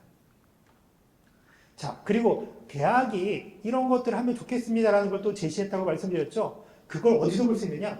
어디가란 사이트에 가서 대입정보자료실 이렇게 보면 모집단위별 반영과목이 대학별 권장과목이라는 게 있습니다. 이걸 클릭하면 대학에서 제공한 것들을 다 볼 수가 있어요. 그 책자가 이렇게 생겼어요. 이렇게 생겼습니다. 엑셀 파일도 존재합니다. 그래서 이걸 통해서 내가 관심 있는 대학들은 이런 과목을 요구하는 거구나라는 걸 좀 보시면 되겠습니다. 그런데 이걸 발표하고 난 다음에 보면 여기 보시면 그 이후에 발표한 학교들이 좀 있어요. 여기 보면 연세대학교가 있나요? 없죠. 자, 그럼 보세요. 어떤 차이가 있냐면 여기서 대학이 발표한 것이 정답이냐? 아니라는 거죠. 참고하세요라는 겁니다. 보세요. 지금 이거는 고려대학교가 제시한 거고요. 이거는 연세대학교가 제시한 겁니다. 한번 화면에 동시에 볼 수는 없으니까 교재에 있죠. 교재에 있는 걸 이렇게 보시면 고려대 과목 선택과 연세대 과목 선택을 보시면 어떤가요? 무슨 차이가 있죠?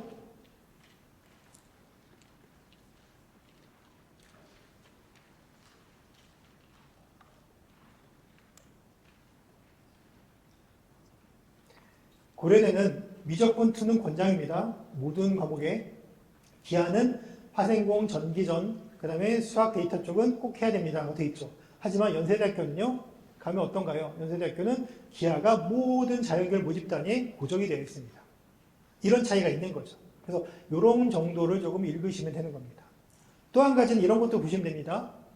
간호학과입니다. 경희대, 고대, 중앙대 간호학과인데 신문기사 이상한 게 났어요. 너무 복잡하다. 학교마다 요구사항이 다르다. 이렇게 하는데 자세히 한번 보세요. 보면 경희대가 되게 과목이 많은 것처럼 보이시죠? 근데 경희대는 대수, 미적분, 확률과 통계가 있습니다. 얘가 뭐죠? 수능 범위예요. 수능 범위도 적어놓은 겁니다. 하지만 다른 대학은 당연히 수능 범위니까 빼버린 거예요. 그럼 이걸 빼버리고 나면 뭐가 있습니까? 미적분 투 다 동일하게 있죠. 그 다음에 생명과학 다 동일하게 있습니다. 그러니까 간호학과에서 생각하는 건 어려운 수학, 우리는 상위권 대학이니 어려운 수학도 좀 했으면 좋겠고, 그리고 생명과학 꼭 했으면 좋겠어라는 사인을 공통적으로 주고 있는 겁니다. 그러니까 대학마다 중구난방은 아니고 공통적인 분모 정도를 좀 보시면서 참고해서 과목 선택을 하시면 됩니다. 특히나 자연계열이 이런 일이 일어나죠. 인문계열은 이런 일이 없습니다. 자, 인문계열 한번 볼게요. 인문계열 보시면 여기 있는 동국대학교의 학과입니다. 예전에 문화지학과인데 지금 이제 문화유산학과라고 되어 있는데요. 네, 보시는 것처럼 문화유산학과는 불교와 관련된 각종 동산, 부동산, 무형의 자원을 조사, 연구, 전시교육, 보존관리할 수 있는 전문지식 양성을 목표로 합니다. 자, 학교에서 두 친구가 왔습니다. 선생님, 저랑 얘랑 이쪽에 관심이 있어서 이과를 가고 싶어요. 그 과목 선택 뭘 하면 좋을까요? 이렇게 합니다. 그러면 이 두 학생한테는 둘이 똑같은 과목을 이수하렴 이렇게 얘기를 하는 게 맞을까요? 요즘 대학은 들어가서 그 대학 안에 트랙이 좀 있어요. 학과 안에도 있고 학부 안에도 있습니다. 그러니까 무엇을 더 많이 배운 따라 차이가 좀 있어요. 여기 보면 문화재를 조사, 연구, 전시 교육하는 친구와 보존 관리하는 친구가 좀 구분이 되죠. 보존 관리한다는 얘기 무슨 뜻일까요? 경복궁에 누가 낙서를 또 해놨어요. 그럼 어떡하죠? 어떻게 지울까요? 네, 주문을 외우면 되죠. 지워져라? 아니죠. 어떻게 할까요? 화학약품이나 레이저를 조사하겠죠. 그럼 만약에 두 친구가 왔는데 한 친구는 이쪽에 관심이 있고 조사연구 쪽이고요. 한 친구는 보존관리예요. 그럼 어떻게 되죠? 조사연구 쪽 애들은요. 역사, 한문 이쪽이고요. 보존관리는 화학물리를 듣는 게 맞아요. 그러니까 동일한 학과임에도 불구하고 서로 다르게 된다는 겁니다. 그러니까 무조건 정답이 존재합니까? 아니라는 겁니다. 그래서 학과를 좀 보실 필요가 있어요. 정말로 그 과에 관심이 있으면 그 과의 커리큘럼이라든지 어떻게 운영이 되고 있는지를 보시는 게 좋습니다. 또 하나 볼까요? 교대입니다. 교대는 과목 선택이 엄밀하게 영향을 미치는 것이 사실은 수시입니다. 수시는 인문 쪽 애들이 많이 하기 때문에 과학을 좀 덜해요. 그런데 교대는 들어가면 세부 전공이라는 걸 정합니다. 심화 전공이라는 걸 해가지고 정하는데 과학교육과 컷이 높은 편이에요. 성적 순대로 저것도 뽑거든요. 근데 만약에 과학교육을 내가 했습니다. 근데 과학교육을 가서 수업을 들으려고 했더니 과학교육과의 커리큘럼이 물리학, 지구학, 화학, 생명과학이 필수예요. 그럼 나는 저걸 배운 적이 없는 학생이라면, 특히 요즘은 자연계열 애들도 지구학을 배운 적이 없는 애들이 있습니다. 그럼 저 과목을 제대로 배울 수 있을까요? 라는 거죠. 그러니까 우리가 보통 얘기하는 일반적인 생각보다는 내가 무엇을 관심을 가지고 있고 무엇을 더 재밌게 하고 싶은지에 따라서 과목 선택을 자신 있게 할 수 있는 그룹도 있다라고 이해하시면 될 겁니다. 또 대학의 커리큘럼 한번 보세요. 어느 대학입니다. 어느 대학의 커리큘럼 3학년의 교육과정 보니까 쭉 이렇게 되어 있네요. 자, 이런 과목을 배운다면 나는 무슨 과목을 많이 듣는 게 좋을까요? 중국어를 배우는 게 맞을까요? 보면 겹치는 말이 중국입니다. 그럼 중국어를 배워야 할까요? 이과는 중국어를 배우는 과가 아니라 중국을 이해하고 중국에 관심 있는 공부를 하는 게 이과의 목적이에요. 서울시립대 중국어 문학과입니다. 이과는요, 중국의 문화와 사회에 대한 관심이 큰 학생이에요.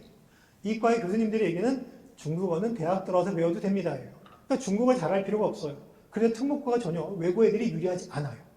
그러니까 이런 걸 보고 한다면 중국어를 많이 열심히 해야지가 아니라 뭐죠? 사회 과목을, 국어 과목을, 사람을, 역사를 이해하는 그런 관심과 활동이 더 많은 게 더 중요한 거죠. 자, 이제 직업 얘기를 볼게요. 자, 축구를 잘한다면 어떤 직업을 선택해야 될까요? 국가대표를 시킬 수도 있겠죠. 너무나 잘하면. 하지만 모든 사람들이 국대가 될 수는 없을 겁니다. 그러면 그 다음에 관심이 있고 그 다음에 잘하는 걸 생각하면 돼요. 나는 이렇게 팀을 잘 꾸려요. 네, 스포츠 경영학과가 있습니다. 한양대학교에 있죠. 네. 나는 손재주가 좋아요. 그러면 어떡하죠? 네, 스포츠 관련된 걸 만들 수도 있습니다. 심지어는 건축을 할 수도 있습니다. 그래서 내가 좋아하는 축구를 내가 만든 경기장 사람들이 노는 거를 보고 내가 그걸 문화유산 남길 수도 있어요. 나는 설명을 너무 잘합니다. 사람들의 운동 처방을 잘합니다. 그거에 따라서 직업이 많아집니다.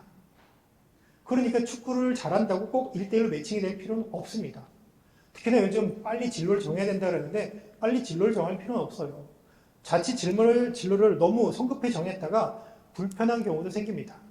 그리고 솔직히 말씀드리면 진로가 명확하게 있다고 해서 공부를 명확하게 다 잘할 수 있느냐? 그건 아니에요.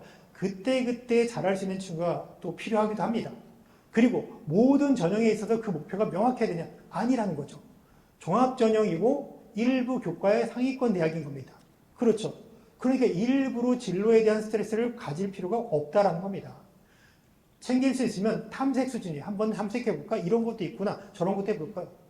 왜냐면 요즘은 창업이 아니라 창직까지 나오는 상태죠.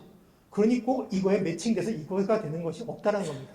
특히나 이거 한번 보세요. 첫 번째 케이스 1학년 때 자연과학, 2학년 때 생명과학, 3학년 때 의학. 두 번째 케이스 의학, 수의학, 생명과학. 요즘 많이 속상한 케이스가 바로 2번 케이스예요. 무슨 뜻입니까? 내가 관심을 가지면 조금씩 꿈을 키운다라면 사실은 수월한데 처음부터 픽스를 해요. 난 의대야. 근데 하다 보니까 어떻죠? 성적이 안 나와요. 그럼 어떡하죠? 수의대야 한의대 이렇게 됩니다. 그러다 또 안 나옵니다. 그럼 뭐죠? 생명과학이야. 그래서 생명과학이 훨씬 많이 높아요. 거기는 대부분 애들이 의대 준비하다가 지원한 친구들입니다. 생명과학을 이수하는 친구들이 제일 많아요. 그런데 대학은 생명과학을 뽑는 인원이 제일 적어요. 물리학과 관련된 전공 뽑는 인원이 제일 많습니다. 그러니 생명과학을 많이 이수한 것이 이렇게 범용적으로 쓰기 쉽지 않아요. 그러니까 이런 부분들에 있어서 정하지 말라는 뜻은 아닙니다. 일부러 뭐 정하지 말라는 뜻은 아닌데 이런 부분이 있다는 것도 고려할 필요가 있습니다. 그러니 결과에 매몰돼서 결과 중심으로 판단하다 보면 어떻습니까? 자꾸 그거에 의해서 옳지 않은 내가 원하지 않았던 방향으로 유도가 될 수도 있다는 겁니다. 그래서 그 부분은 좀 주의하면 좋을 것 같고요. 그리고 커리어넷이라는 데 있습니다. 여기 가면 아까 말씀드렸던 그런 상담 검사도 좀 볼 수 있고요. 그리고 자료들도 좀 볼 수 있으니까 참고하시면 좋을 것 같습니다. 자, 그리고 과목을 선택하고 이수하다 보면 우리 학교에 없는 과목이 있을 수 있죠. 밖에서 들으면 됩니다. 그럼 우리가 이제 학습장이라고 하는데 학습장은 두 가지 종류가 있어요. 교실, 고등학교에 교실이 있고요. 그 다음에 교실이 아닌 곳, 강의실입니다. 그건 뭐 대학교 교실도 강의실이고요. 중학교 교실도 강의실이에요. 고등학교의 교실만 교실입니다. 그래서 다른 학교에 가서 교실에서 들으면 됩니다. 그게 바로 공유형, 거점형, 온라인형이라는 게 존재하고 서울시내는 서울 온라인 학교에서 더 확장된 버전을 운영하고 있습니다. 다만 아까 말씀드렸습니다. 공동교육과정을 들을 때는 우선 학교 교육과정이 우선이다. 일반 선생이 우선이다. 필요한 시기에 필요한 과목을 듣는 게 맞다. 그냥 단순히 듣는 것만으로는 관심 정도의 표현일 수 있다. 물론 그것도 나쁘지 않다. 저는 개인적으로는 그래도 나쁘지 않다고 생각해요. 하지만 뭐 평가를 고려한다면, 대학을 고려한다면 그거는 조금 후순위로 두세요라는 말씀을 좀 드리는 겁니다.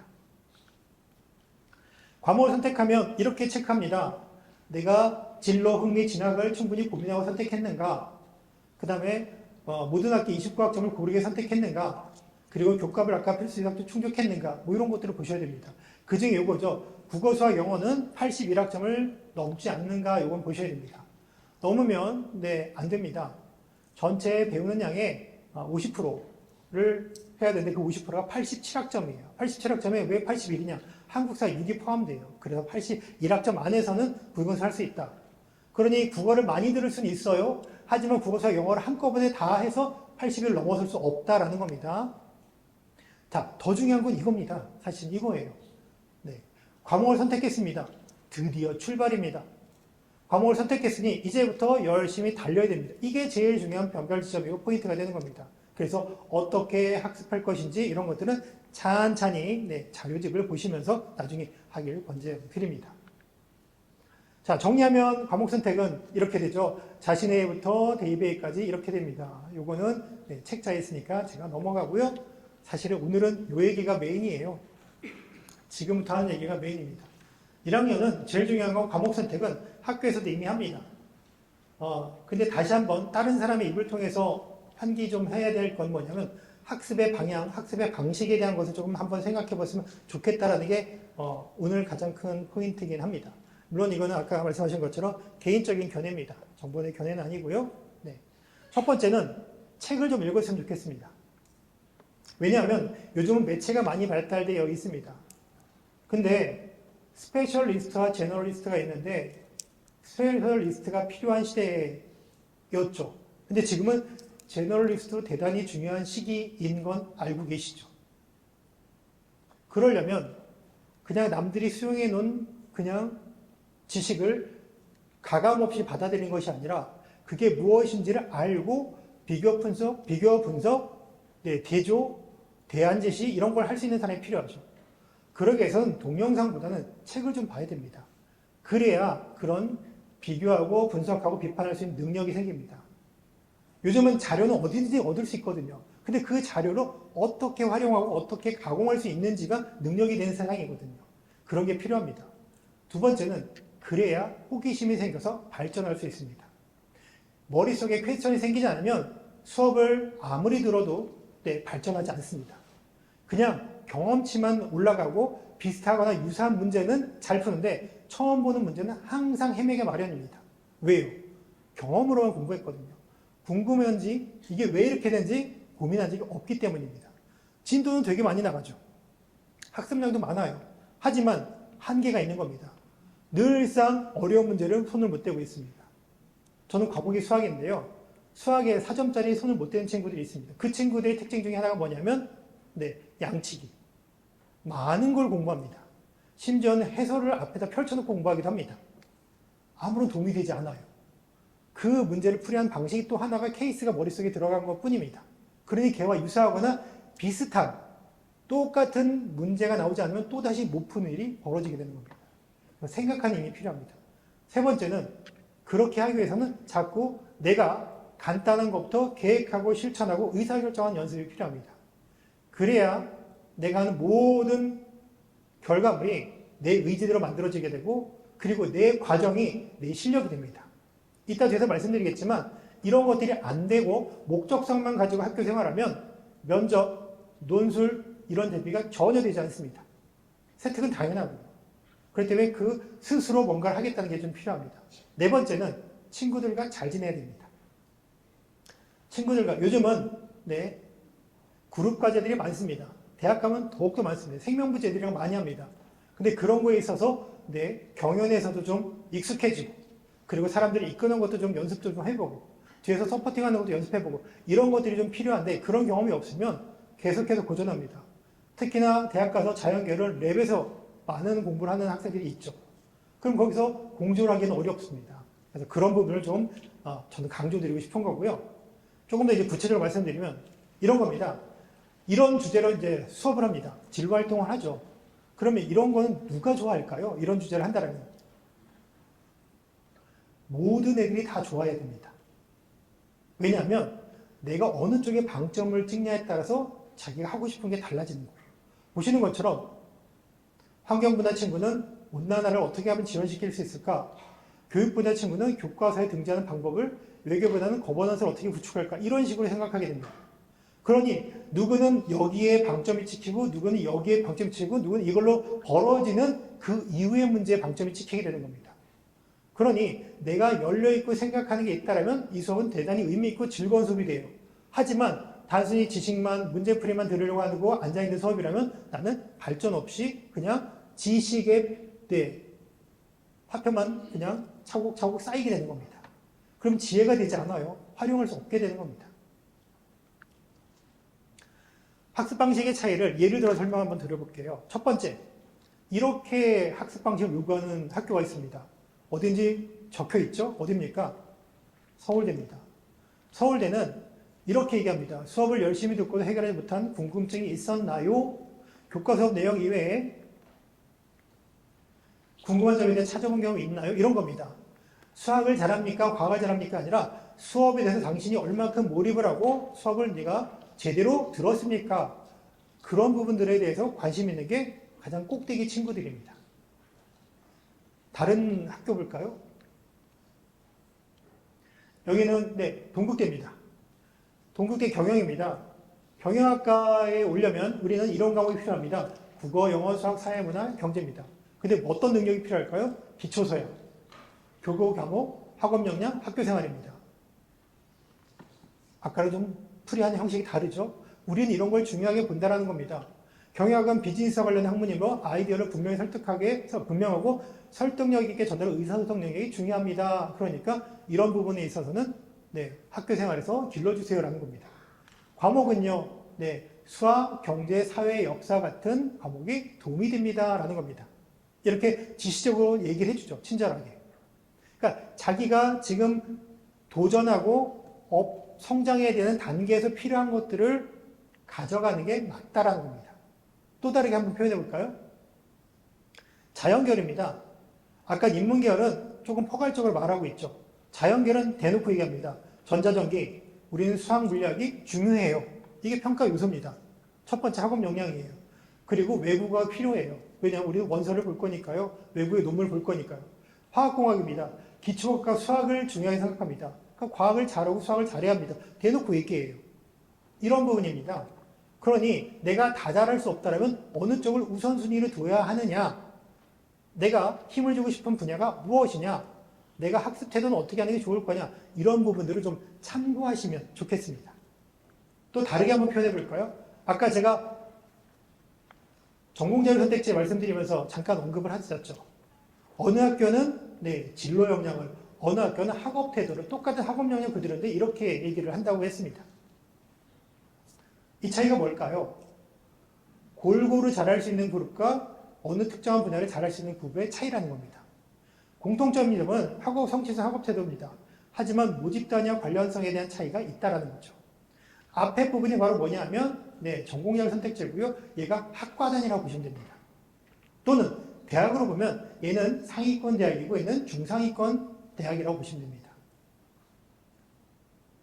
이거는 지원한 현황이에요. 학생들이 앞에 거는 서강대학교 경영학과를 지원한 학생들의 사례고요. 뒤에는 건국대학교 경영학과를 지원한 학생들의 사례입니다. 한번 보세요. 보시면 어떻습니까? 지원하는 대학이 동일한가요?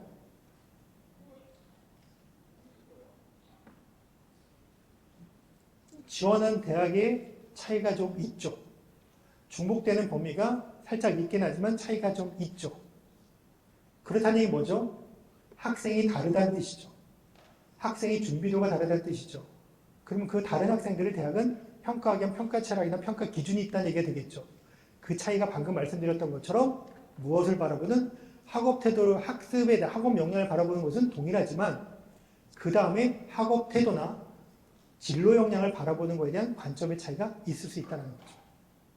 조금 더 약간 이해하기 쉽게 비약을 하면 다 잘하는 그룹과 또는 일부를 잘하는 그룹이 있을 때는 어떻게 구분할 거냐라는 것 이렇게 이해하시면 될 겁니다. 물론 이 두 대학은 다 모두 잘하는 친구들입니다. 사실은 다 손가락에 꼽힌 애들이 가는 대학인데도 불구하고 이렇게 원서를 6장을 쓰다 보니까 이런 차이가 벌어지게 되고 이 차이가 평가에 반영될 수밖에 없다라고 보시면 될 겁니다. 자, 그 다음에 또 학생들의 태도는 이런 겁니다. 학교를 다니면 항상 열려있고 긍정적이고 적극적인 게 좋습니다. 이런 거죠. 수업 시간에 선생님이 오늘은 우리 반 자율활동 시간에 우리 수학과 관련된 활동을 해볼까? 아, 선생님 수학이에요. 이렇게 되겠죠. 근데 그렇지 않죠. 우리 학교 안에 있는 수학을 한번 찾아볼래? 라는 겁니다. 그랬더니 애들이 막 찾아옵니다. 계단과 경사로에 있는 경사도 비교, 효율적인 교실 재배 전략구상, 뭐 이런 겁니다. 급식의 줄서기 문제 개선, 뭐 이런 것들이 다 수학이라는 거죠. 그러니까 어떤 친구는 뭐 봉사활동을 가거나 아니면 체험학습 가더라도 꽂혀 있어요. 선생님, 요걸 요렇게 하면 애들이 빠져나가기 쉬울 것 같은데요? 이런 걸 생각하는 거예요. 어느 친구들은 그냥 가만히 있어요. 언제 끝나요? 이렇게 있는 거죠. 이 차이가 1시간이 하루, 일주일, 1년이 되면서 벌어지게 되는 겁니다. 그러니까 이런 태도들이 만들어지는 거죠. 그러니 이제부터 고등학교는 지금 1학년이잖아요. 1학년 아직 성적도 안 나왔습니다. 이제 성적이 반 나왔어요. 반. 1학기 성적의 반이에요. 중간고사 봤고요. 이제 수행평가 한번 봤어요. 이제 수행평가 지금 막 보고 있고, 이제 기말고사 봤잖아요. 남아있는 거 반을 봐야 이제 성적이 이제 우리 애는 1등급, 우리 애는 2등급 이런 게 나오게 되는 겁니다. 아직은 기회가 있습니다. 한번 생각해 보세요. 우리 애가 지난번에 중간고사 성적이 좋았을까요? 조금 아쉬웠을까요? 이유는 뭘까요? 밤을 매일매일 세웠는데 아쉬웠던 건가요? 아니면 안 해서 아쉬운 걸까요? 학생들은 공부를 못하는 학생은 없어요. 공부를 안 하는 학생은 있습니다. 그렇죠? 지난번에 3번을 봤습니다. 책을. 그럼 이번에 몇 번 봐야 되죠? 3번 이상을 봐야 다른 결과가 나오는 겁니다. 근데 그 친구들이 또 몇 번 보죠? 3번만 봐요. 그래서 지난번과 동일한 결과가 나와요. 그래서 위치가 1등이 1등, 2등이 2등이 되는 이유가 그거예요. 걔네들은 그만큼씩 보기 때문에 그런 겁니다. 물론 덜 보면 더 떨어지겠죠. 그래서 그런 부분을 조금 격려해 주시면 좋을 것 같아요. 또 세특에 대한 관리를 또 되게 신경 쓰시죠. 네. 이 정도 세특이면 어떠세요? 마음에 드세요? 이건 서울대 아롤이라는 사이트에 있는 세특입니다. 서울대 컴퓨터공학과에 지원한 학생들의 수학 과목에 대한 2학생의 세특입니다. 어떻게 보이세요? 이 정도 세특이라면 너무 훌륭하구나. 이 정도면 서울대는 못 갈 거야. 어떻게 판단하시겠습니까?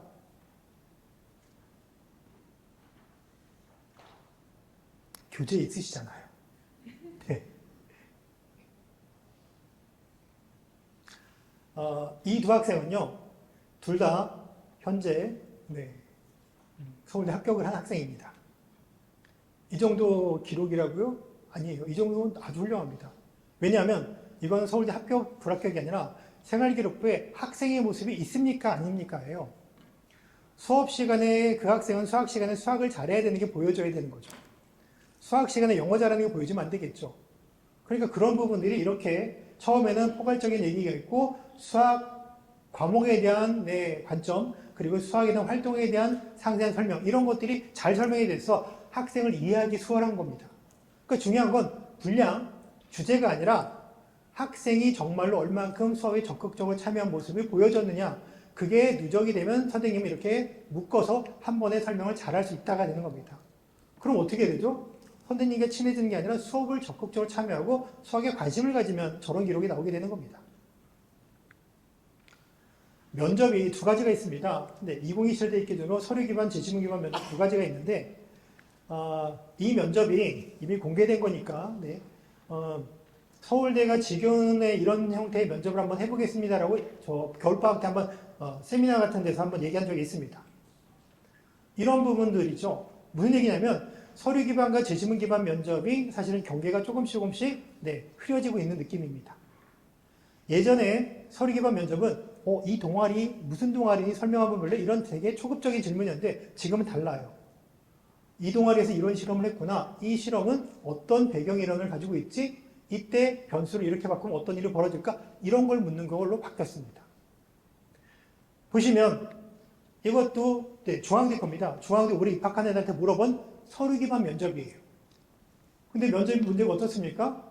인공 펩타이드 합성에 대한 탐구 활동에서 리보솜에서 단백질 합성과 비교하여 혈통을 강조했는데 이들의 차이를 비교해 설명해 주시겠습니까? 네. 이게 면접이에요. 그럼 이런 면접 문제는 어떻게 준비를 해야 될까요? 그렇죠. 평소에 수업을 잘 들었으면 자랑하듯이 얘기할 겁니다. 하지만 기록을 위한 활동을 했다면 면접 준비를 따로 해야 되는 거예요. 말하기 연습을 해야 되는 겁니다. 정말로 하고 싶어서 했던 거라면 건드리면 나오겠죠. 맞아요. 그거 제가 그때 정말 힘들었는데 이렇게 해서 한 겁니다. 이렇게 설명을 잘할 겁니다. 그러니 학교 생활의 농도, 밀도가 사실은 면접 대비에 영향을 주게 되는 겁니다. 또 면접은 바뀝니다. 왜 이렇게 바뀌느냐? 이해력을 보고 싶은 거예요. 얼만큼 네가 공부를 할 수 있는지를 쳐다보고 싶은 겁니다. 그래서 지금 이게 연대 문제입니다. 연대는 모집 단위와 상관없이 똑같은 문제를 냅니다. 이렇게 제시문을 주고 8분 동안 해석하고 5분 내에 답변을 하고 최소 2분 이상을 얘기하게 합니다. 그런데 모집 단위와 상관없이 문제를 준대요. 무슨 뜻입니까? 이해를 얼만큼 하고 있습니까? 라는 거죠. 너는 우리 대학 와서 연구를 잘할 수 있니? 라는 걸 살펴보고 싶은 거예요. 면접 중에 제일 어렵다는 게 MMI예요. 의대 면접입니다. 간호학과도 하긴 합니다. 근데 올해 고대를 간 친구들이 했던 면접 이거예요. 보면 건강보험으로 어떤 약물을 지원하는지 선택하는 상황입니다. 이 과정에서 의사는 어떤 역할을 해야 한다고 생각하나요? 답변을 어떻게 해야 될까요? 이 면접 문제는 어떻게 준비해야 될까요? 가까운 학원을 가면 될까요? 이거는 정답이 있는 게 아니에요. 물론 오답은 있겠죠. 하지만 학교 생활하면서 배웠던 지식을 기반으로 지혜가 돼서 내가 학교 생활을 통해서 배웠던 그런 가치관을 섞어서 의사결정을 하는 문제입니다. 그러니 이거는 한순간에 대비되는 게 아닙니다. 내가 차곡차곡 소속되어 있는 학교에서 하루하루 일주, 1년을 보냈던 3년을 보냈던 시간의 결과물을 여기서 설명하게 되는 겁니다. 그러니까 대학은 지금 바라는 게 뭐죠? 이해력이에요. 의사결정 능력이 자기도성을 바라고 있는 겁니다. 그래서 그것이 탐구력으로 얼마큼 네가 깊이 있게 할 수 있느냐로 보여지길 바라는 겁니다. 논술도 마찬가지입니다. 올해 고대 논술 첫 번째 문제입니다. 이렇게 사회적인 문제가 있는데 이 문제를 해결하는 방법을 글을 선택해서 설명하세요. 글 쓰는 문제가 아니에요. 이걸 먼저 이해해야 되고요. 그리고 이 글을 이해해야 됩니다. 그러니 글을 이해할 줄 모르는 친구는 수려한 글을 쓰는 것과는 무관하게 좋은 결과를 얻을 수 없다가 되는 겁니다. 또 자연계열 수리는요. 수학을 기꺼이 할 수 있는 친구들만 가능합니다. 그냥 학원 안에 띡 해서 예상 문제 푸는 것이 아니라 보는 것처럼 여기 보면 경희대 수능시험법 외에 미적분투 기하, 동국대 미적분투 기하, 연세대 전부입니다. 이러니 이런 부분에 있어서 내가 수능시험 범위를 넘어서까지도 공부를 즐겁게 할 수 있는 친구라면 논술 준비가 가능해요. 하지만 수능 준비도 버겁다라면 논술은 어렵습니다. 그러니까 이런 부분들을 좀 고려할 필요가 있다는 겁니다. 이건 저희 사이트죠. 여기 가면 아까 말씀드렸던 것처럼 여기 각종 발간 도서 그리고 여기 선택한 안내서를 통해서 충분히 보실 수 있습니다. 그리고 대학정보 어디 가라는 사이트가 있는데 여기에서도 대학과 관련 정보를 얻을 수 있으니까 이걸 활용하시면 좋겠고요. 그리고 대학의 입학처 ROB 아까 소개해드렸죠. 거기 가면 이렇게 가이드북들이 있으니까 꼭 한번 보시면 좋겠습니다.